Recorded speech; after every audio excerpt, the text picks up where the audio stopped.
Mid week elimination ರದ್ದಾಗೋಕೆ ಕಾರಣರಾದ್ರ Dhanraj. Immunity ಕಳ್ಕೊಂಡು ನಾಮಿನೇಟ್ ಆಗಿರೋ ಧನ್ರಾಜ್ ಈ ವಾರ ಆಟದಿಂದ ಹೊರ ಹೋಗ್ತಾರ. ಬಾಟಮ್ 2ಗೆ ಬಂದಿದ್ದ ಗೌತಮಿ ಭವ್ಯ ಇವರಲ್ಲಿ ಒಬ್ಬರು ಹೋಗೋದು ಅನ್ನೋ ಕ್ಲೂ ಸಿಕ್ಕಿದ್ಯಾ? ಎಸ್, ಬಿಗ್ ಬಾಸ್ ಸೀಸನ್ 11 ಕೊನೆಯ ಘಟ್ಟಕ್ಕೆ ಬಂದು ತಲುಪಿದೆ. ಈ ವಾರ ಮನೆಯಲ್ಲಿ ಡಬಲ್ ಎಲಿಮಿನೇಷನ್ ಇದೆ. ಅದರಲ್ಲೂ ಮಿಡ್ ವೀಕ್ ಎಲಿಮಿನೇಷನ್ ಇದೆ ಅನ್ನೋದನ್ನ ಕಿಚ್ಚ ತಿಳಿಸಿದ್ರು. ಅದೇ ರೀತಿ ಟಾಸ್ಕ್ ಕೂಡ ನಡೆಯಿತು.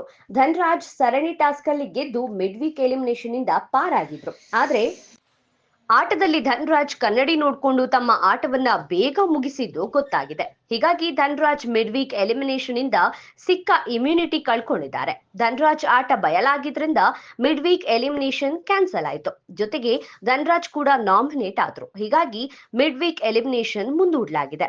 ಇನ್ನು ಫೇಕ್ ಎಲಿಮಿನೇಷನ್ ಪ್ರೋಸೆಸ್ ನಡೀತು. ಅದರಲ್ಲಿ ಭವ್ಯ ಹಾಗೂ ಗೌತಮಿ ಬಾಟಮ್ 2ಗೆ ಬಂದಿದ್ರು. ಇದರ ಪ್ರಕಾರ ಗೌತಮಿ ಹಾಗೂ ಭವ್ಯ ನಡುವೆ ಒಬ್ಬರು ಮನೆಗೆ ಹೋಗೋದು ಫಿಕ್ಸ್ ಆಗಿದ್ಯಾ ಅನ್ನೋ ಅನುಮಾನ ಕಾಡ್ತಿದೆ. ಇನ್ನು ಎಲಿಮಿನೇಷನ್ ಇವತ್ತು ಆಗ್ಬೋದು ಅಥವಾ ವಾರದ ಕೊನೆಯಲ್ಲಿ ಒಟ್ಟಿಗೆ ಡಬಲ್ ಎಲಿಮಿನೇಷನ್ ಕೂಡ ನಡೀಬಹುದು. ಒಟ್ಟಿನಲ್ಲಿ ಹನುಮಂತು ಒಬ್ಬನನ್ನ ಬಿಟ್ಟು ಉಳಿದೆಲ್ಲ ಕಂಟೆಸ್ಟೆಂಟ್ಸ್ ಲಗೇಜ್ ಪ್ಯಾಕ್ ಮಾಡ್ಕೊಂಡಿದ್ದಾರೆ. ಯಾವ ಕ್ಷಣದಲ್ಲಿ ಯಾರು ಬೇಕಾದ್ರೂ ಮನೆಯಿಂದ ಆಚೆ ಹೋಗ್ಬೋದು. ವಾರದ ಪಂಚಾಯಿತಿಗೂ ಮೊದಲೇ ಎಲಿಮಿನೇಷನ್ ನಡೆಯುತ್ತಾ ಅಥವಾ ಕಿಚ್ಚ ಡಬಲ್ ಎಲಿಮಿನೇಷನ್ ಮಾಡ್ತಾರಾ? ಕಾದು ನೋಡ್ಬೇಕು.